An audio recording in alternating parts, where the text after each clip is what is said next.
এই যে কলমটা, এটার কাজ কি? এটার কাজ হচ্ছে কণ্ঠনালীকে খোলা রাখে। এই যে আপনি যখন মুখটাকে খুলে যখন প্র্যাকটিস করবেন, তখন গলাটা আপনি আর চাবাইতে পারবেন না। তখন গলাটা এমনিতেই খোলা হয়ে যাবে। এজন্য হয় আঙ্গুল দিয়ে না হয় কলম একটা দিয়ে আপনি প্র্যাকটিস করবেন।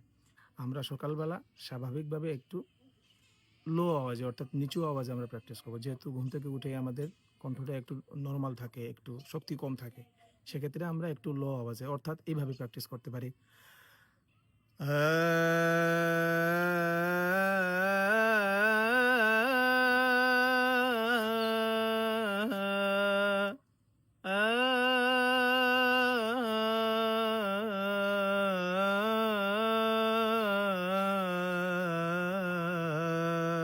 দুপুরবেলা স্বাভাবিকভাবে আমাদের কণ্ঠে একটু শক্তি থাকে, যেহেতু খাবার দাবার হয়, মানে শরীর গরম থাকে, শক্তি থাকে, তখন আমরা যত স্কেল দিয়ে করা যায়।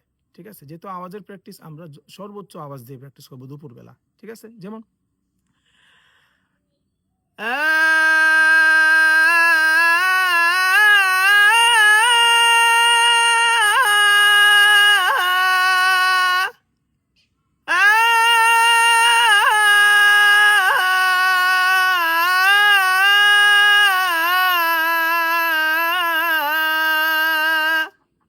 গলাটাকে টানায় আপনি কি করবেন, প্র্যাকটিস করবেন।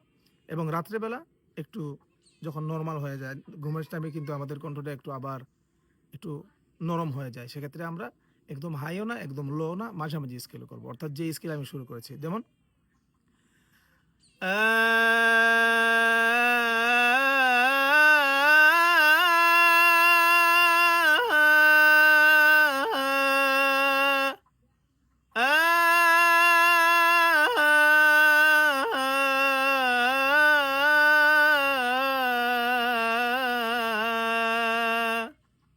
আশা করছি ভিডিওটি অবশ্যই ভালো লাগবে ইনশাআল্লাহ। এরকম নিত্য নতুন ভিডিও পেতে অবশ্যই চ্যানেলটিকে ফলো করে দিবেন এবং শেয়ার, লাইক করে পাশেই থাকবেন ইনশাআল্লাহ। আসসালামু আলাইকুম ওয়া রাহমাতুল্লাহি ওয়া বারাকাতুহু।